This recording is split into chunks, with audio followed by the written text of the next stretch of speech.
कृष्ण से बिछड़ने के बाद राधा का क्या हुआ? राधा रानी ने कैसे अपनी जिंदगी बिताई थी? राधा रानी और कृष्ण की प्रेम कहानी का क्या हुआ था? ऐसी कहानी जिसे आपने कभी नहीं सुना होगा।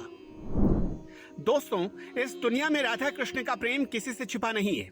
ये वो प्रेम है जो सबसे सच्चा माना जाता है। क्या आपको पता है कि इस प्रेम में बिछड़ना भी पड़ता है? राधा कृष्ण भी दोनों बिछड़ गए थे। क्या आप जानते हैं कि बिछड़ने के बाद राधा के साथ क्या हुआ था? राधा रानी ने कैसे अपनी जिंदगी बिताई थी?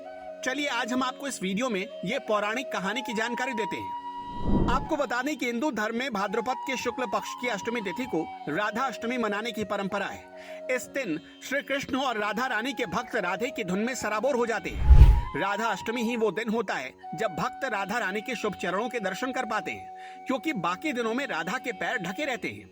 इस साल राधा अष्टमी का त्योहार रविवार 4 सितंबर को मनाया जाएगा। राधा रानी का जन्म भाद्र शुक्ल अष्टमी तिथि को बरसाने में हुआ था। क्या आप जानते हैं कि कृष्ण के वृंदावन छोड़ने के बाद राधा का वर्णन बहुत कम मिलता है? पौराणिक कथाओं के अनुसार श्री कृष्ण जब राधा से आखिरी बार मिले तो उन्होंने कृष्ण से कहा था कि वो हमेशा उनके मन में रहेंगे।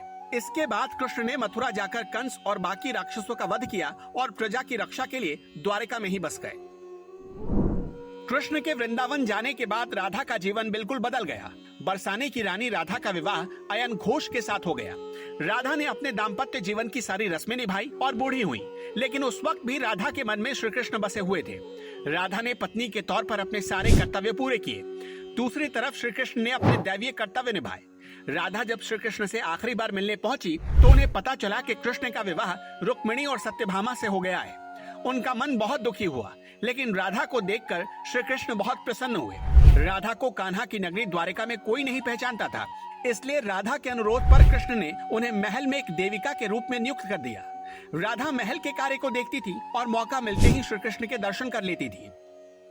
बाद में राधा को महल में श्री कृष्ण के साथ आध्यात्मिक जुड़ाव महसूस नहीं हुआ, इसलिए वो महल छोड़कर चली गई। धीरे धीरे समय बीता और राधा बिल्कुल अकेली और कमजोर हो गई।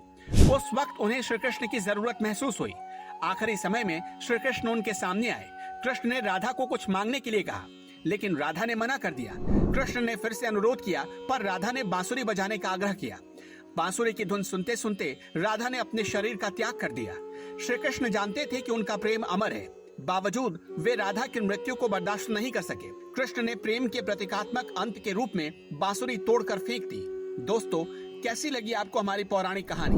आगे भी ऐसी ही महत्वपूर्ण जानकारियों के लिए हमारे चैनल को सब्सक्राइब करें और फेसबुक पेज को फॉलो करें।